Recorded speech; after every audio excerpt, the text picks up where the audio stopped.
good evening, or should I rather say a very cold good evening. Well, it's Thursday night. The evening review team is back, and I'm Matthias Ofiko, news editor of the Namibian Sun newspaper. Well, tonight we are joined in studio by Ms. Honorable Utaara Mootu from the Landless Peoples Movement. Welcome, ma'am. Thank you very much for having me. It's always good having you here. Mm-hmm. Of course, to the viewers, Parliament has been making headlines the past few days for several reasons. We always enjoy the drama in Parliament. I don't know if you guys who are seated there enjoy it as much as we do from outside.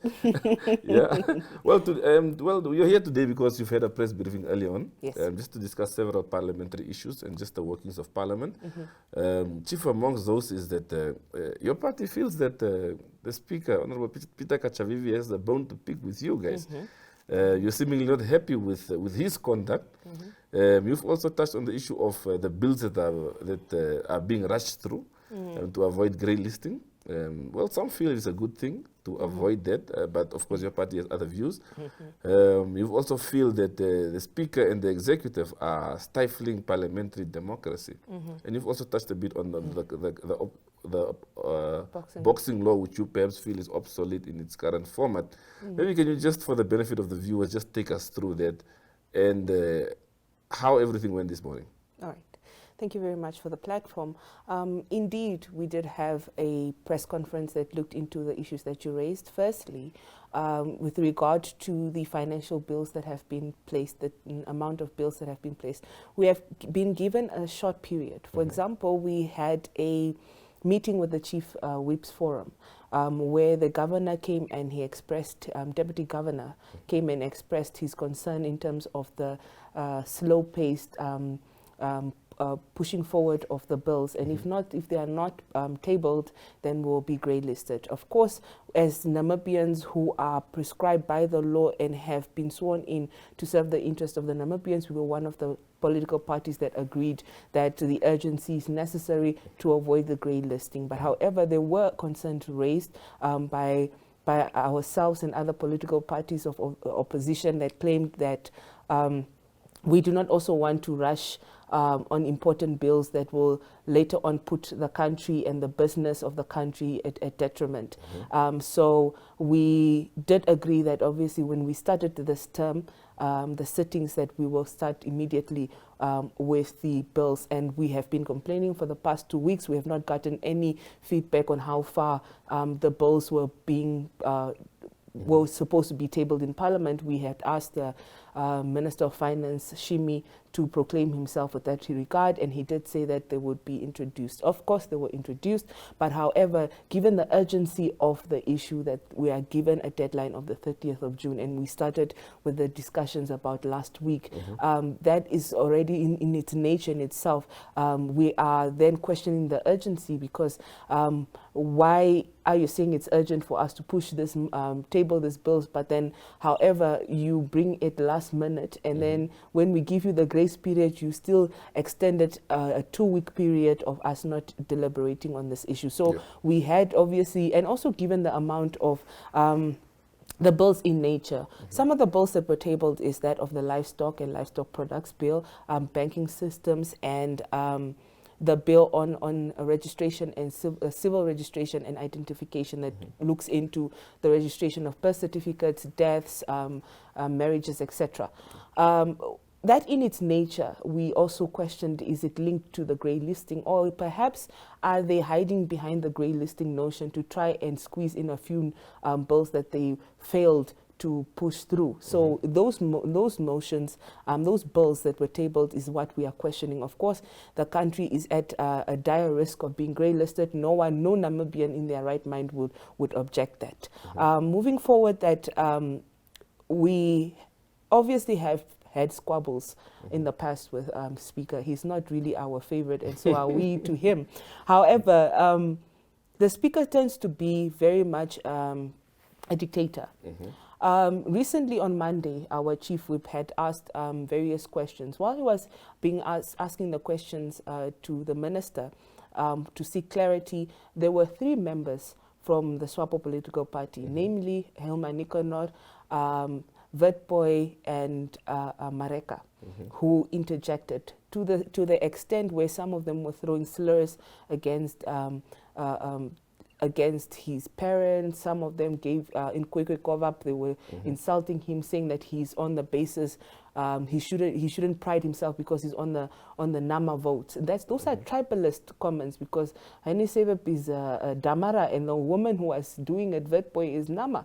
So based on that, the first thing that Honorable Sebeb did was alert to the speaker to try and control the other aisle. And if you look at the clips, which are there on the Facebook page, you would see that the speaker was speaking in the direction of Nicanor, and he later on the next day, when he was speaking to Nicanor, he was telling her to sit down, to act honorably, to calm down, and we'll see it. It's very evident that he was looking in the other opposite aisle. However, when it came to the ruling that was proceeded the next day, he, on the basis of Rule 101, he gave 111. Sorry, he gave strict orders to SAPEP only, excluding the rest, on the basis that the rest were not on the podium. So imagine, Matthias. So it means I can just start screaming in Parliament if I'm not on the podium, and if I'm not on the mic, then I can easily say, but Speaker, you cannot address me because I'm allowed to scream. So those are the little technicalities that we're looking at. And on those bases, we just came to the conclusion that Speaker is just being used as a guinea pig for SWAPO agenda. He is not independent in nature, in thinking. And in fact, Matthias, political Parliament is a content station, is an arena of contestation of ideologies to ensure that we bring forth social justice. It's not an arena that is church-like, that we hold hands and sing Kumbaya. Of course, we will bring in issues that are of the concern of the people, and you have been seeing that the very holistic and hostile nature of the SWAPO and executives, how they are shooting off questions, how they do not want to ask questions, how they are not coming to Parliament to answer those questions, to be held accountable. That is also frustrating on the end of the opposition. And the Speaker does not deal and address and call the Chief Whip of SWAPO to address his members, to come to Parliament, to ensure that there's punctuality and the business and orders of Parliament can proceed. You saw previously in newspaper articles that Speaker himself last year was complaining about the attendance of the Parliament members, particularly the executive, who went on campaigns, missions, leaving their legislative obligations. So these are the issues that we are also raising, saying that you are being biased. If you want to say actions are non-parliamentary, you should start with the people who were instigating. We are responding. We are not crazy enough to be screaming in Parliament and to nobody. We were responding to someone, and we did give Speaker the opportunity to address to those people, and that's when we opted to walk out. Again, the Speaker has shown from time to time again that he's undemocratic, he's a dictator, and that he's not willing to be a speaker that is going to look at both ends to try and balance out the procedures in Parliament and to ensure that both sides are dealt with transparently and accountability is served. So that is when we have also contacted our lawyers to ensure that the Speaker of Parliament, if he tries there to do something to our leader, then we will have to take him to court. History shows that we have been winning court cases against the Speaker. It's not the first time that even the judiciary rules him unruly. Just if I just have to step in there, since this sort of broken relationship began between the Speaker and your party, has there been any measures taken to sort of find common grounds? Has there been any such measures? Of course, currently there are measures. In fact, even some SWAPO MPs and the administrators, they're coming to us and saying what had happened in terms of the ruling is not fair, and they have been in communication with Speaker to try and speak to us and to come to a position of sense and to see how we can deal with this issue forward. We are not willing to budge, but of course we have had attempts to speak to the Speaker. Of course, being also a party that is ruling in 2 regions and being a party that is representing all Namibians' interests, we cannot also continue going back and forth. Bills and motions need to be tabled. Namibians' cries and problems have to be sorted out. So we are also of the understanding of the urgency of the current state where we are at, the inflation rate and the economy where it's looking at is not good. So we are also have had attempts where we try to speak to the speaker and say, listen, speaker, this is undemocratic. In fact, on that same day, when the speaker before he gave his ruling, Honorable Bernardo Swarboy wrote a note to the front desk telling him that these are the two members that said this, and then that they had also insulted him in this manner, so that he looks at this issue with a holistic lens, but he refused. So that in its own nature says that he's not willing to listen to the side of opposition, and that he's always going to push the agenda of SWAPO, in which we are not going to be to entertain. Yeah. So what do you think is the best way to tackle this? Of course, we do know he's there on a SWAPO ticket. That is clear for everyone to know. But what is the best way to tackle this? I think speakers should just come to his senses and just retire. If he wants to have a legacy that is going to be good in his favor, he should. Because currently the legacy that he's creating for himself is that of a dictator, someone who cannot control parliament, someone who is basically on the mercy of SWAPO MPs who don't even respect him. In fact, many cases when the speaker pushes a judgment, they overrule his judgment. That just shows that some of his own colleagues don't even respect him as a senior member of SWAPO. So he just needs to do the right thing and call it quits. So in your view, how does this affect the workings of Parliament? Of course, not just on LPM, but I'm sure there are also perhaps other parties who have similar sentiments as yours. Yes, there are numerous parties who also raised the biasness of speaker and also addressed him directly. But it has affected us greatly, because now we had to walk out and we had to refuse to withdraw statements that even our leader did not even say, he didn't mention. So it has affected in terms of the operations of Parliament, in terms of us agreeing and coming to a consensus. That has really caused an issue, because we have also seen how some executive bulldoze in terms of trying to dictate the proceedings of Parliament, where they make comments or they try and even correct speaker after he has made a ruling. So it has caused a disruption in Parliament. And the funny part is he tries to make it look like it's opposition, but we are just reacting to his incompetency. Why does it seem like Parliament is failing to evolve? We're still sort of in that old type of political way of doing things in Parliament. But what do you think needs to happen? What needs to happen is a change, is a swift change of leadership, of governance. The people who are causing it is the executive. The people who do not want to listen is the executive. I'll give you a typical example. I, last year, tabled a motion on the Nakatal Dam, looking at the various development policies and strategies that we can put in place in terms of irrigation, farming, giving lands to the neighboring communities to ensure that we can develop and get the economic reap the economic benefits from the dam. What happened? Just because it came from a member of LPM, one of the members stood up, Maureen Hinder, and declared it and said that it must be removed from the payroll, from the order paper, because it is similar to that of youth unemployment. How is the development of a dam the same as youth unemployment? Of course, it does tackle employment issues, but that is not the core center purpose of the bill. So honestly, we need to get rid of some of these leaders, and what we should do now as oppositions is to just shed light and continue exposing the evil agendas of the SWAPO MPs, because how can you strip away development opportunities for people, of Namibian people, on the basis of political games?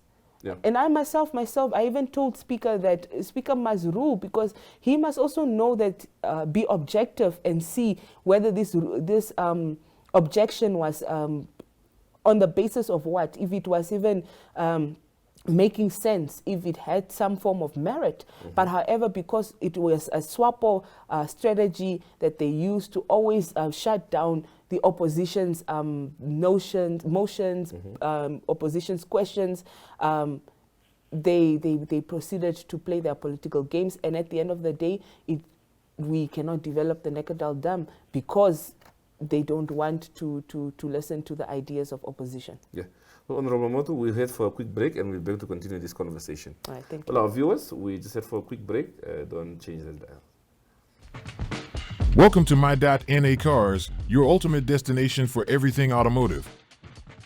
I am your host, Diana Master. Teamwork makes the dream work, right? Discover the latest models, innovative technologies, and expert insights from our passionate hosts. Learn essential maintenance tips and get exclusive behind-the-scenes access to the automotive industry. Don't miss My.NA Cars on NTV every Thursday at 2100 hours. Tune in and ignite your passion for auto.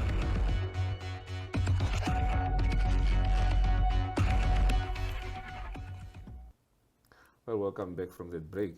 Honorable Mootu, I'd like us to touch on the issue of the extremism that seems to exist in Parliament as far as common grounds, as finding common grounds is concerned, when it comes to motions being tabled by either side.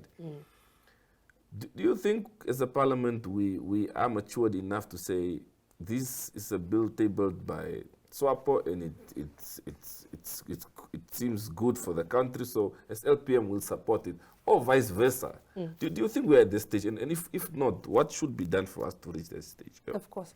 Given the previous bills that were pushed, we had tabled about 4 bills that 3 of them have been approved on the side of LPM, and also SWAPO has tabled quite progressive bills that look extensively into the development of the country. So we are matured enough, like I said in the beginning, even when they came and said we have an emergency, we are about to be grey listed, we were supporting them and we were holding hands and willing to assist them in any way in terms of our expertise.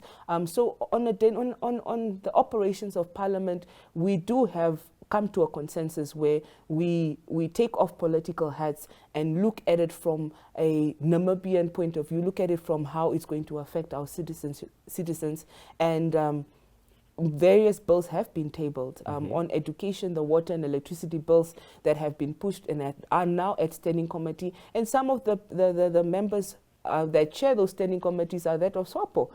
So of course, there is political tensions and underlying tensions, but at the end of the day, we do not want to be blamed for the underdevelopment of the country come 2024, come 2025. Again, I mentioned that the Landless Peoples Movement is a governing party as well. So we should look at it from that perspective, and we have had good relations with the Minister of Agriculture. Sometimes we write him letters, he responds back.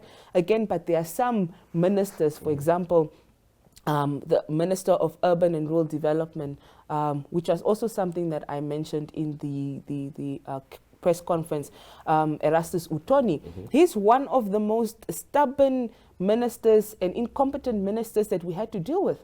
Currently, he has taken and is now on a mission to attend to protests by administrators in the south, whereby he is feeling that he needs to come and bring people together and negotiate. But however, there are various issues whereby our people in the south are now feeling that they want to protest because there was a CEO that was acting CEO that got removed on the basis of incompetency. We felt that the council, Carisburg Town Council, felt that they had to remove the acting CEO and get on the basis of someone who is able to scrutinize and work together and push a progressive agenda. Now that removal caused the some administrators, to protest.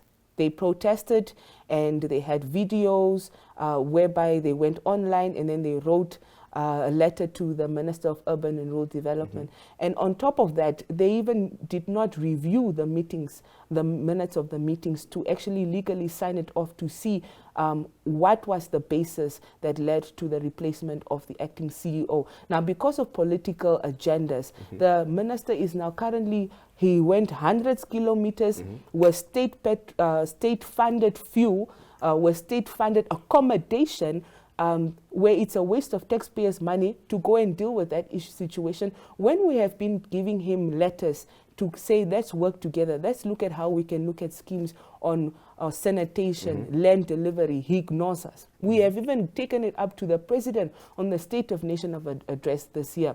We wrote to him, even recently we asked him, can the minister provide clarity on why some councillors, for example, there's a councillor from Ongwendiva who is stationed in Okakarara.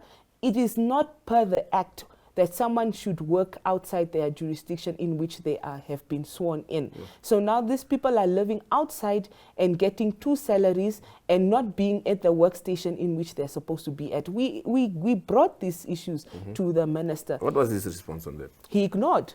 But he's willing to run and write letters on the basis of why we shouldn't appoint a PA for the Karas Regional Council, for example. These are the childish pettiness behaviors that we are seeing from some of the ministers. Imagine now he's there currently, and we are informed on the people on the ground that he has not yet met some of the councillors. He's afraid because he has the mandate to dissolve some of the dissolve the council. And I think that is the agenda. When we brought the issue of the other councillors, in fact, the same resolution was taken in Korihas by UDF and SWAPO, where they are the majority, and LPM just has 1 seat, where they replaced the CEO, and then after that resorted to going back and rehiring that same person. The minister did not look into that rash decision on why the flip-flop of the council, but however he's willing to go 500 kilometers, 600 kilometers to go and deal with dramas of gossip tabloids. So those are the current issues and some of the executives that we really expose. And when we try and expose him, he does not account. He doesn't even come. In fact, on Thursdays, we have question sessions where he's supposed to be held accountable due to the rules of Parliament. He always dodges. He goes and comes back after 2-3 weeks. We continuously complain, but the Speaker does not even give a benefit of an eye. Yeah. Over the years, there's been this issue of public institutions like SOEs and so on, sort of undermining, if you'd call it that, the work of standing committees. How's the situation these days? Standing committees, there is also that issue where they are very much selective in terms of which petitions and which motions and bills they should look into. For example, we have been having issues on the write-off of electricity and water motion. The standing committee had technical issues and then also blamed it on funds, and then they also refused to go into the regions. And in fact, they had also not given a letter to the regional council so that the regional council can look at inviting the members of the public. So there was a deliberate move to ensure that the motions pushed by opposition come to a standstill, or they fail, or they do not represent the accuracy that the demand of the people on the ground deserve. And there has been an issue of lack of funds.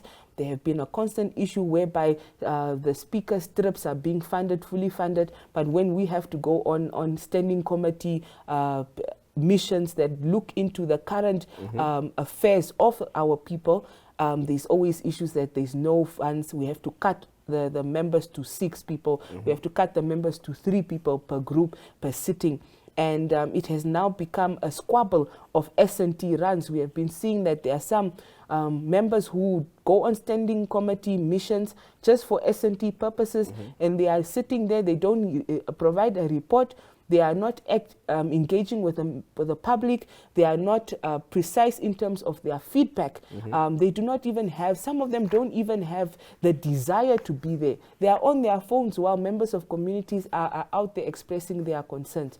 So this is how some of the members of Parliament have been running their affairs. And we are here to expose it and ensure that there will be a change within the system. Yeah. Just as we wrap up, as a close off, back again to the issue of the speaker. what is the ideal solution on this matter? Surely things can't continue this way. You guys need to work together. To a certain extent, we are, but there must be just accountability and transparency and fairness.